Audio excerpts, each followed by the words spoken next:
Eu assisti uma das suas belas lives no Instagram. Obrigado. Uma das que me chamou muita atenção foi a live que mostra como o ato de contar história para nós próprios é tão relevante para a nossa qualidade de vida. Então, a primeira pergunta que eu faria é o seguinte: sofrimento, então, tem a ver com as narrativas que nós engendramos no dia a dia? De onde partem essas narrativas? Poxa, que pergunta. Jomar Moraes, que pergunta. Bom, eu acho que, em parte, sim, o sofrimento pode ser, e frequentemente é, me parece, na experiência humana, condicionado por isso que nós chamamos de imaginação. Não é? A qualquer momento em uma experiência emocional, se nós pudermos, por exemplo, perceber que a experiência emocional ela é composta de certos agregados, certos elementos, nós vamos ver que, frequentemente, em nossas experiências emocionais, um elemento é o que nós chamamos de imaginação. Nós temos uma imagem de quem nós somos, nós temos uma imagem de quem nós gostaríamos de ser. Esse próprio conceito de mundo é, num certo sentido, uma imagem. Não é? Então, isso que nós chamamos de imaginação é um componente bastante importante de uma experiência humana, de modo geral, de uma experiência humana normal, digamos assim, convencional. Ao mesmo tempo, essa experiência de imaginação, para muitos de nós, é uma experiência de achatamento. Frequentemente, nós vamos ter, na nossa imaginação, uma série de elementos imagéticos ou imaginários que, de certa maneira, podem nos oprimir. Isso pode ser, por exemplo, já buscando uma perspectiva para a sua segunda pergunta, isso pode vir da cultura. Frequentemente, isso vem da cultura. Nós chegamos aqui, nesse mundo, e, eventualmente, a gente não vem com toda essa bagagem, a gente não vem necessariamente com a língua portuguesa, a gente vai ter que aprender a falar a língua portuguesa, e aí, dentro da linguagem da língua portuguesa, nós vamos ser apresentados a uma série de imagens, a uma série de representações, ou aparências. E, eventualmente, nós podemos esquecer um pouco a natureza dessas aparências e, por exemplo, dotar essas aparências de características que talvez elas não possuam. E aí, uma vez que nós imputamos características que não estão presentes naquela aparência, nós podemos, por exemplo, ter a experiência da frustração, de perceber que aquela aparência não foi capaz de sustentar uma imagem que nós tínhamos dela. Nós esquecemos que nós estávamos lidando, em primeiro lugar, com uma imagem. E aí, dotamos essa imagem de certas características que ela não tem, digamos assim. E aí, de repente, a imagem muda. Ela não tinha aquela característica. E aí nós nos frustramos. Então, nós temos, por exemplo, eu gosto muito de pensar esse tema da contação de história em relação a regimes autoritários. Porque uma característica importante de regimes autoritários ao longo da história é a supressão da fantasia. A imaginação precisa ser contida. Nós vemos que é muito característico de regimes autoritários, por exemplo, a queima de livros, ou quem viu aí O Nome da Rosa, um livro importante, também virou um filme, se eu não me engano, acho que do Humberto Eco.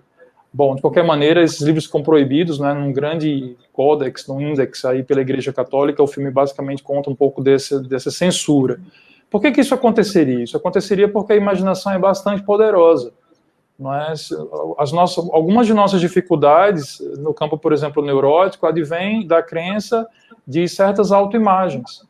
Essas autoimagens não estão aqui do nada, elas não surgem por, sei lá, aparência espontânea, vamos dizer assim, num certo nível sim, mas nesse nível em que nós estamos conversando, não, elas vão surgir a partir do condicionamento social. Então, a imagem provavelmente é um elemento importante. Para finalizar esse ponto, aqui pelo meu ângulo, é um componente importante que nós devemos ter em mente na lida com a nossa própria experiência. Na lida, por exemplo, do treinamento da mente, a imaginação é uma faculdade importante com o qual nós vamos treinar. Só para dar um exemplo, uma tradição que vai fazer uso extensivo e ostensivo desse aspecto específico da mente humana é o que nós chamamos de budismo tibetano, o budismo vajrayana. Nós vamos ver que dentro da prática do budismo tibetano há uma ênfase em visualizações. Essa ênfase em visualizações tem muitas razões de ser, mas uma delas é para que a gente possa ganhar um pouco mais de intimidade com essa característica muito interessante da mente humana, que a gente poderia chamar de uma certa radiância, que é o imaginário. Isso significa que o sofrimento ele é muito menos concreto do que a gente imagina, já que está esse componente de imaginação, ele não seria determinado 100% por por aquilo que acontece no nosso entorno, ou pelo trânsito mesmo das energias, dentro ou fora de nós, mas por aquilo que nós, pela maneira como nós trabalhamos, ou lidamos com essas energias. Isso, por outro lado, nos daria um poder muito grande para desconstruí-lo? Olha, essa pergunta é bem interessante, ela exige um cuidado muito especial, porque se eu digo que esse sofrimento é bem mental, eu incorro numa visão chamada de idealismo, e o extremo do idealismo é o que nós chamamos de solipsismo. Tudo seria a mente.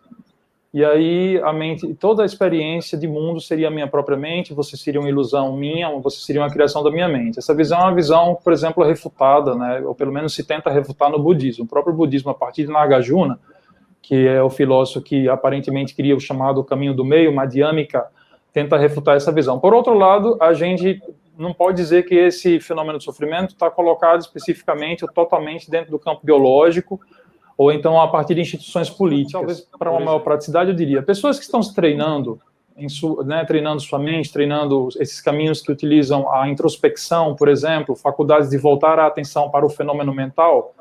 Então, a gente pode perceber que, numa certa etapa do caminho, é muito importante que a gente aprenda, de fato, a se relacionar com fenômenos mentais, formas mentais. A gente pode descobrir, por exemplo, que a dor não é exatamente a mesma coisa que sofrimento. Nós temos um corpo físico, esse corpo é dotado de nervos, vocês todos possuem dentes, possuem colunas, não é? É um corpo sensível. Enquanto nós tivermos esse corpo, nós provavelmente vamos experimentar o fenômeno da dor. O problema é que não é apenas dor física. Nós sabemos, por exemplo, através da experiência de angústia, né, a experiência de medo, algumas experiências emocionais, aflitivas, que a experiência tem um elemento de subjetividade. Não é? A dor não é apenas fisiológica, há um nível de insatisfatoriedade, há um nível de descontentamento, por exemplo, e isso daí não é exatamente fisiológico no sentido de dor física, é muito mais uma dor subjetiva. Então, nós podemos, talvez, observar que, numa certa etapa do treinamento, nós vamos tentar aprender, por exemplo, a nos relacionar melhor com esses fenômenos, não é? Que, num certo sentido, estariam ali condicionando a experiência de sofrimento subjetivo. Esse sofrimento subjetivo, pelo menos no caso específico do budismo, ele é dito como sendo, no mínimo, manejável. Nós vamos aprender, por exemplo, através de métodos como Satipatthana, que seria os treinamentos em atenção plena ou conscienciosidade, a observar melhor esses elementos subjetivos que condicionam a experiência de sofrimento, incluindo a própria pessoa que sofre. Não é? A pessoa não estaria apenas identificada com certos fenômenos que podem causar uma afetividade maior para ela. Ela também está identificada primordialmente com si mesma. E esse si mesma pode ser uma das causas desse sofrimento. Por exemplo, essa questão liga justamente com o achatamento da capacidade de imaginação da pessoa. Né? Uma pessoa que tem uma imagem muito dura de si mesma, não é, dentro de certas lógicas normativas que impedem ela, por exemplo, de exercitar uma maior flexibilidade em relação aos seus próprios desejos, por exemplo, a gente vê que as pessoas, de maneira geral, se colocam em posições de maior atrito com a experiência de diversidade e pluralidade da vida. O Zunza Rinpoche é um famoso, renomado professor de budismo tibetano. Ele tem um livrinho que eu acho interessante para essa questão, que é basicamente, o título é Não é para a Felicidade, que é justamente uma certa lógica de tentar mostrar que talvez a gente esteja buscando essa felicidade, que a própria busca por essa felicidade tem que ser problematizada. Porque a felicidade pode ser, sim, capitalizada como projeto de marketing, ela pode ser, sim, capitalizada por, sei lá, regimes autoritários. É muito importante que a gente se lembre disso, eu penso. Não é? É possível adorar a felicidade de uma tal maneira que ela se transforma em sofrimento. Fora que, se a gente for filosofar um pouquinho sobre felicidade, a gente vai ter alguns problemas muito interessantes pela frente, que a gente teria que começar a entender quais são as características dessa tal felicidade. Se nós estamos falando de felicidade, nós precisamos definir essa felicidade. Quem de nós vai ousar definir felicidade? Eu diria, nós todos deveríamos tentar definir felicidade, mas nós deveríamos também descobrir que, na tentativa de definir felicidade, nós vamos encontrar uma série de problemas que causam muitos problemas para a gente, insatisfação, dores, destruição do meio ambiente, uma série de externalidades no campo da economia que estão afetando pessoas que nós não estamos conhecendo. Então, essa questão me parece absolutamente importante, porque, de maneira geral, a gente eventualmente está trabalhando essa coisa da felicidade e estamos apegados a uma percepção de felicidade que tem um custo muito grande para a gente. Não se pode nem mais ser um pouquinho infeliz hoje em dia. Então, qualquer pequena infelicidade que a pessoa tem, ela já tá arrasada, porque está todo mundo se medindo, se vocês me permitem, pelo Instagram. E no Instagram está todo mundo postando a foto do restaurante, a foto da roupa nova, que teve em Bali, que fez um jantarzinho massa para o companheiro, para a companheira, e está tudo certo. Mas quando a gente pega esse geral, fica uma sensação que está todo mundo vivendo relativamente bem a vida, porque a gente só tem esses estímulos, está todo mundo fazendo coisas que são pelo menos interessantes, como comer de noite. E a gente esquece que tem um monte de pessoas que não tem nem o que comer, inclusive pessoas que nós conhecemos, ou que comem mal, ou que estão em dívidas nesse momento.